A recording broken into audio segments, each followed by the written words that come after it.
when you realize that Gordon Brown sold the majority of all of their gold, there's no wonder that they're saying we'll buy it back, even if we didn't produce it. That reeks of desperation. And, so again, I don't know how much time is left in all of this. I don't know when we're going to see the big move in gold and silver that we've all been anticipating, but certainly you can see it all around us in terms of geopolitical events, political events, moral, social. And then you see a mint like this saying, we'll take anything you want to sell, even if we didn't sell it to you. And we never did this before, but we'll do it now. It just tells me that the hour is drawing nearer before we see some sort of gold revaluation. In a recent interview with Liberty and Finance, AndySchectman, CEO of Miles Franklin, explored the concept of a potential gold revaluation, drawing parallels to historical events such as Roosevelt's gold confiscation and subsequent devaluation of the dollar. Figures like the Dutch National Bank head have suggested revaluing gold to stabilize balance sheets. Before 1971, commercial banks could redeem base money for a central bank's gold assets at a fixed parity, with the monetary base representing physical gold.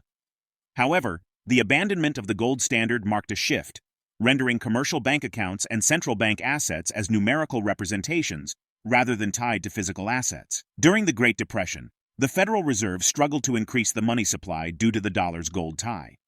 To overcome this, the Fed encouraged the public to relinquish their gold, bolstering its reserves and facilitating the creation of more dollars. Following Roosevelt's order prohibiting banks from paying out or exporting gold, Executive Order 6102 was swiftly enacted. This effectively led the U.S. to abandon the gold standard within 2 months, as Congress passed a resolution eliminating creditors' rights to demand payment in gold. Schectman also highlighted concerns surrounding the sustainability of current economic policies amidst rising debt accumulation, borrowing, and substantial international aid expenditures, such as the $60 billion allocated to Ukraine. These developments raise questions about the prioritization of national interests and the long-term viability of economic strategies. Considering that the United States House of Representatives passed a $95 billion legislative package providing security assistance to Ukraine, Israel, and Taiwan, Schectman's remarks underscore the ongoing dialogue regarding national priorities and the efficacy of economic approaches. Join us as we delve into AndySchectman's insights. To stay updated with our latest uploads, subscribe to our channel and activate notifications. Thank you. The Chinese own the LME, which is the London Metals Exchange, different from the LBMA, and that's the base metals that you need to build an infrastructure. They own that.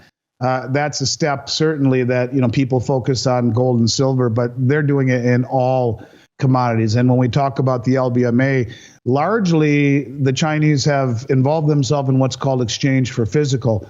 And usually that ends up in buying COMEX contracts and delivering them in London. But what we've seen recently is a huge amount of kilo bars, I think it's called the mini contract on COMEX, that have been delivered to the BRICS facility in Hong Kong. And there is a COMEX BRICS facility that is largely only delivered into when it is exchanged for physical.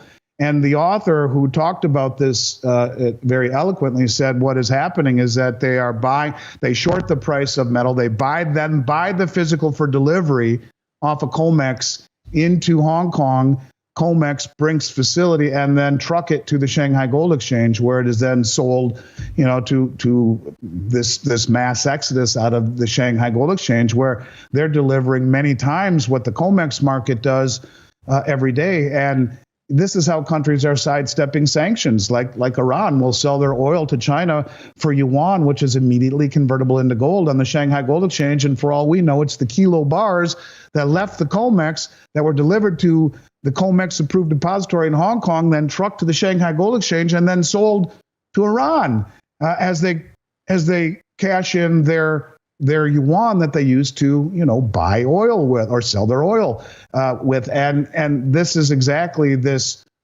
slow process of bleeding down the exchanges. And absolutely, when you look at the LBMA, they have the lowest level of silver that they've had maybe ever in the 140-year history of the mint that isn't already encumbered, belonging to ETFs and belonging to other entities. And when you realize that Gordon Brown sold the majority of all of their gold, there's no wonder that they're saying we'll buy it back, even if we didn't produce it. That reeks of desperation.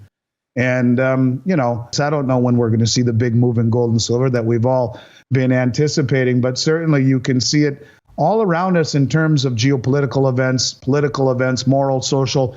And then you see a mint like this saying, we'll take anything you want to sell, even if we didn't sell it to you. And we never did this before, but we'll do it now. It just tells me that the hour is drawing nearer before we see some sort of gold revaluation. And, you keep hearing that gold revaluation. Well, look, it's ironic that the central banks hold gold in their central bank accounts in an account called the gold revaluation account. You look at their balance sheet, that's what it says, the gold revaluation account. Roosevelt did it. He confiscated gold, which I don't see them doing this time because everyone owned gold back then, not now. It was currency back then. But then he devalued the dollar by 40%, making gold, go up 40%. And you got the head of the Dutch National Bank saying the same thing. This is what we should do. And a lot of people saying this is what we will do. We will just revalue the price of gold, and that will get our balance sheet in order. One that is continually denigrating by the day to the tune of, $100,000 a second that we are adding in debt to $1 trillion every 100 days.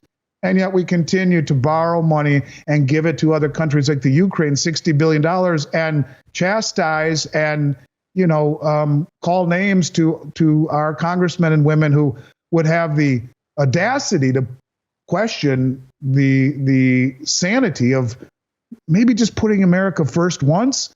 And I think this is, you put it all together, you start to see just what it is that I'm talking about. Reports indicate a surge in interest from over 40 countries in joining the BRICS alliance, highlighting the growing global appeal of membership. Grigory Karasin, Russia's state secretary and deputy minister of foreign affairs, confirmed the receipt of applications from these nations, emphasizing the allure of BRICS' flexible framework for international cooperation. AndySchectman discusses speculation surrounding Turkey's potential interest in joining BRICS and reassessing its relationship with NATO. Concerns within Turkey regarding NATO membership and the presence of U.S. military bases are prompting discussions about realignment. Recent developments, such as Turkey's decision to join South Africa's genocide case against Israel at the International Court of Justice, are expected to influence other nations to follow suit, according to legal experts. Additionally, reports suggest Saudi Arabia is exploring a military agreement with the United States, with terms including demands for civilian nuclear technology and advanced weaponry, alongside a condition for Israel-Palestine negotiations. This underscores Saudi Arabia's strategic maneuvering in the region. Negotiators from the U.S. and Saudi Arabia reportedly prioritize a bilateral security accord, which could pave the way for broader diplomatic initiatives involving Israel. Let's get back to the interview. They applied to the European Union. They are a NATO member, right? And which I find a little surprising, but they applied to the European Union and they were said no. They have, to my understanding, formally applied to the BRICS. And there was a report that just came out by a man, what is his name here? Give me 1 second and I'll pull it up here. Because I found it to be very, very interesting. His name, he's the head of the Turkish Patriotic Party. And his last name is Pirnacek. And he says he believes that with each year, the Turkish people are moving further away from Western values and that the politicians that represent them. This is largely due to the position of the United States, which regularly demonstrates unfriendly and even aggressive behavior in the region and in regard to Turkey as well. He says ordinary people see it, our armed forces see it, and Turkey is America's main target. He says as he shows a map of the country in which U.S. military bases are all around Turkey are marked with U.S. flags.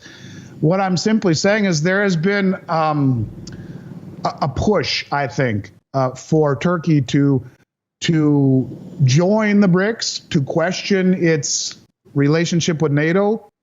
And in fact, this man says we are in danger because of our NATO membership.